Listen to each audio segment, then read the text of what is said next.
Today we're looking at Lesson 6.1, which is Graphing Systems of Equations. In the textbook, and also hopefully what you've written down for your notes, you have a bit of a table that organizes what to look for in order to determine how many solutions that a system has. Now, if you're talking about a system of equations, that means that there's two or more. So when you have two or more equations and you're trying to figure out how many solutions they have, there's three options. There's one solution, and that would look like the first column here, where you call it consistent and independent. Notice that the lines for the graph are crossing at one point, so that would be your one solution. Also, something to notice about the equations, if they're in slope-intercept form, they would have different slopes, and that would indicate that there's one solution. Now, there's infinite amount of solutions where you can have any number of solutions, and that is called consistent dependent. That is when you have the equation or both equations work out to be the exact same equation when you're putting them in slope-intercept form. So they would have the same slopes and the same y-intercepts, and then you would indicate that they have an infinite amount of solutions. And then there's one more option of no solution, and that is when you have the same slopes, if you're looking at the equations in slope-intercept form, or on your graph, they are parallel lines.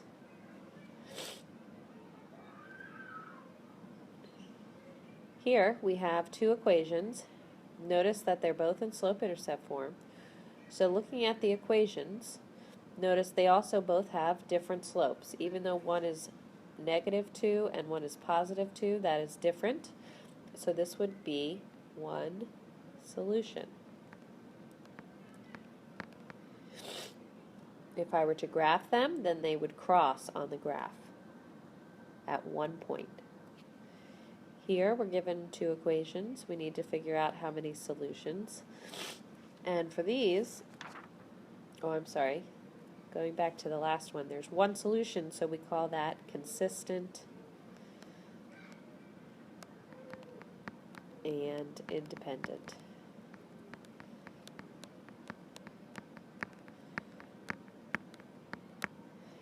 And now we look at the next two. Both are in slope-intercept form already, so once they're in slope-intercept form, you look at the slopes and the y-intercepts, and the slopes are different again. So again, you have one solution. If the slopes were the same, it would be no solution. And if the slopes and the y-intercepts were the same, it would be infinite amount of solutions. But this is one solution, so again, we call it consistent, independent.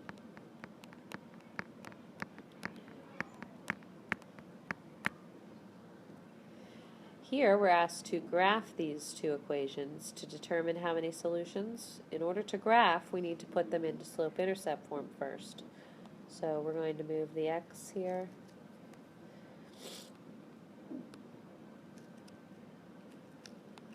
And then we're going to divide everything by -1. So y would be +x minus 2. And we're going to do the same thing for the other equation before we graph. So we move the x,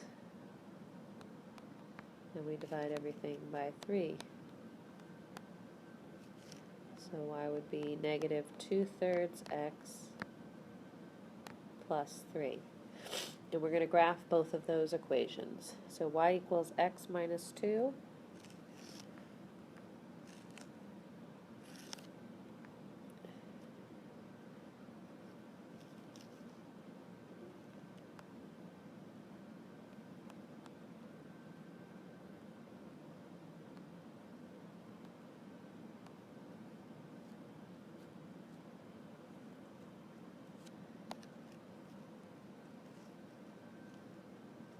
Of course, you would be using graph paper here, but you're going to start at 2 or -2 on the graph.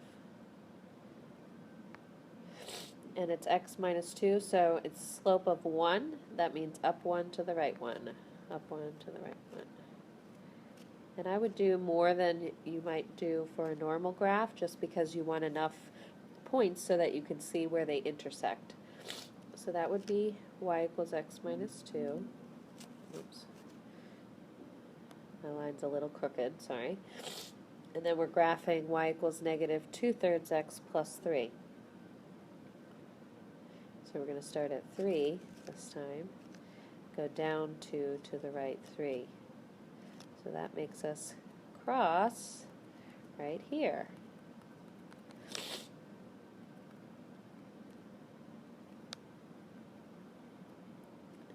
Because that is where both of the lines meet. So that point is going to be 3, 1. So there's one solution at 3, 1. Now we're going to look at the next set. Here we have the first one is already in slope-intercept form, but the second one we need to put in slope-intercept form to graph it, and then to figure out how many solutions that we have. So I'm putting this into slope-intercept form.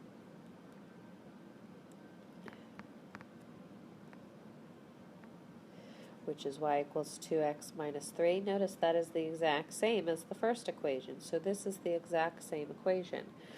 That means there's an infinite amount of solutions because it's the same line. I'm still going to graph because it asks us to graph, but I only need to graph one line.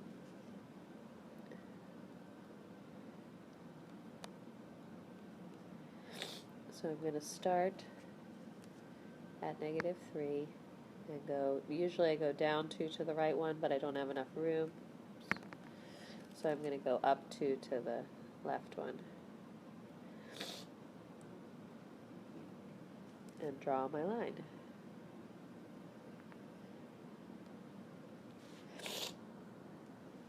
The last problem, we're asked to figure out in how many weeks will they have the same amount. These two guys are saving for a video game, and it says Joe has $14 saved and saves $10 a week, and Josh has $26 saved and saves $7 a week. So in order to figure out when it will be the same, we need to figure out what the solution of the equations are. So we need to come up with the equations first. Then we need to graph them and see where they intersect. So the first equation, if he starts with 14, that's going to be our y-intercept, and then $10 a week, we don't know how many weeks, so that's going to be where we put our x. So our equation for the first one, y equals 10x plus 14. The second one would be $26, so, and $7 a week, so 7x plus 26. And we're going to graph both of those.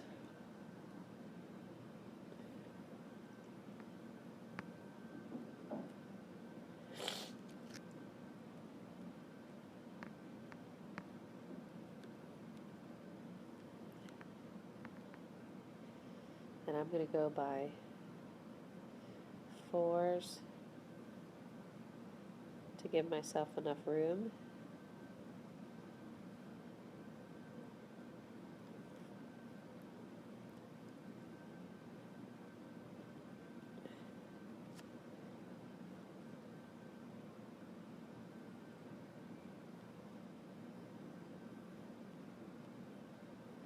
Oops.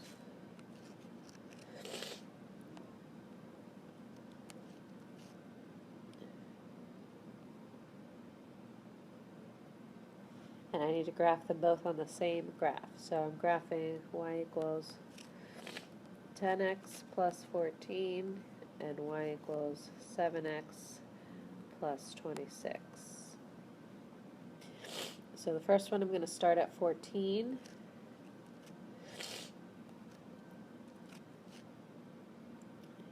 Which is going to be about in between here, right there. And I'm going to go up 10 to the right 1. So 14 up 10 is going to be 24 to the right 1. Up 10 is going to be 34, which is right there in the middle, to the right 1. Up 10 is going to be 44, to the right 1.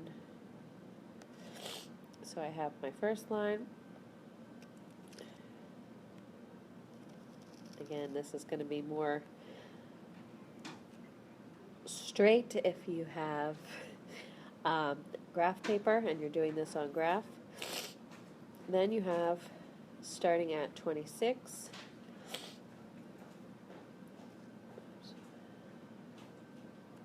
For the next one, and you would go up 7 to the right 1.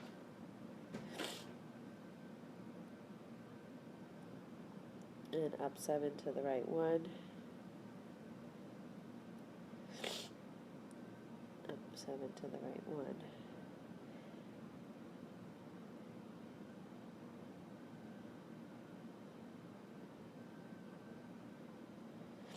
And we're going to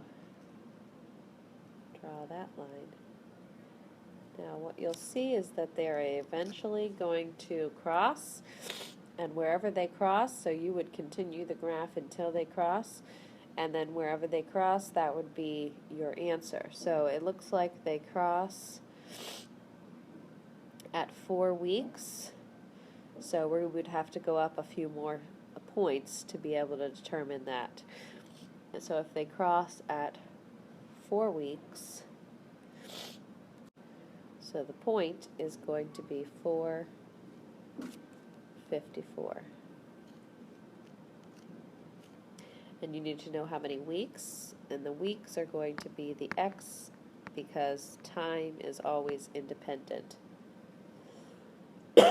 Excuse me. So the answer would be 4 weeks, or the x coordinate of where they cross. And that concludes lesson 6.1.